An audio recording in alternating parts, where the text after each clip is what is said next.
Chapter 2. Snow White stared down into the wishing well, made of gray stone worn smooth over the years. It sat atop verdant tears. In the blessed water, she saw her reflection staring back at her. She looked like a shadow of herself. Her red lips were faded, her cheeks ashen, her long hair hung limply. She looked like her heart felt broken. Sighing, she stepped away from the wishing well. She knew she was making a wish that couldn't come true. The wish that her mother would come back, that she could stand there beside the well and feel the warmth of her mother's body on one side, her father's on the other, like she used to. But since her mother had passed away, the warmth had gone.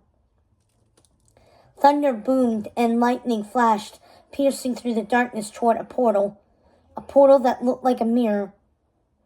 At the same time, a voice rang out.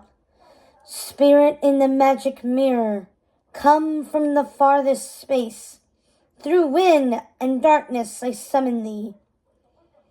The voice belonged to a beautiful woman with dark eyes who stood in front of the ornate mirror. The rumor that had spread across the land told of a sorceress who possessed a magic mirror, which would answer only one simple question. "Magic mirror on the wall, who is the fairest of them all?" The woman's reflection morphed into the visage of a phantom, one enveloped in flames.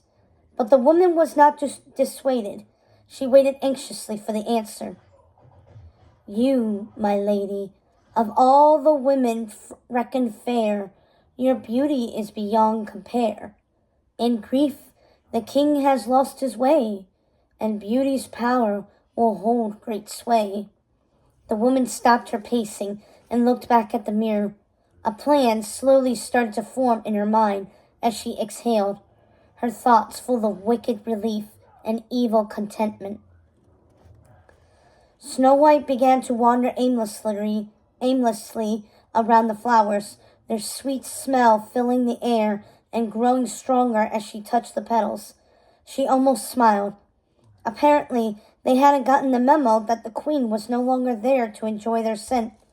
Snow White brushed a hand over a particularly beautiful rose and lifted her fingers to her nose. The smell was of her mother. The ache in her heart returned with a vengeance. Her father always told her to be fearless, fair, brave, and true. But she found it harder these days. The king was broken as well. His wife had been the love of his life, and without her there, a light had gone from his eyes. Still, he did his best to keep Snow White happy. He read her stories at night and told her tales of the queen to keep her memory alive. Made sure the windows stayed open in the summer to let in the warmth and closed in the winter to keep things snug. It had been over a year, though, and Snow White could tell it was becoming harder and harder for the king to find joy in his day. Even the yearly harvest festival had brought him little happiness on that day. They had both gone through the motions, but Snow White could tell his heart was not in it. As soon as the music faded, her father excused himself to the throne room, his expression sad once more. Now Snow White made her way there, wishing she could fix it all, and knowing that was impossible. The least she could do, though, was keep him company.